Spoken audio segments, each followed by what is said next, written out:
আসলাম Chowdhury FCA মহোদয়, যিনি আমাদের জন্য দীর্ঘদিন এই রাজপথে থেকে নেতৃত্ব দিয়েছিলেন। সাথীয় বন্ধুবর, যদি নমিনেশন দেওয়া না হয় তাহলে আমরা দুর্বার আন্দোলন করে তুলব। 2013-14 মতো করে রাজপথে আমরা থাকবো। আজ ইনশাআল্লাহ আসলাম ভাইয়ের পক্ষে আমরা কোন তুষর বা সুযোগ সন্ধানী লোকের সাথে যাব না।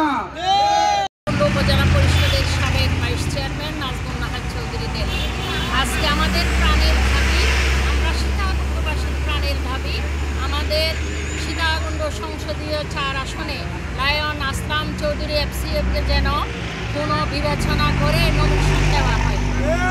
আমরা সবাই ঐক্যবদ্ধভাবে, এখানে অনেক লোক, হাজার হাজার লোক আসলাম চৌধুরীর পক্ষে, কিন্তু আমরা আকর্ষণ করছি যেন আমাদের এই প্রাণপ্রিয় নেতা আসলাম চৌধুরী ভাইকে, একজন ত্যাগী নেতা, যিনি দীর্ঘ 9টি বছর জেল কেটেছেন, যিনি তার রাজিন গ্রুপ প্রতিষ্ঠাতা বন্ধ করেছেন, তার 7 ভাইয়ের মধ্যে 5টি ভাই জেল কেটেছেন, 2টি ভাই মৃত্যুবরণ করেছেন, এরকম লোককে কেন কেন্দ্র আপনার নমিনেশন দিল না?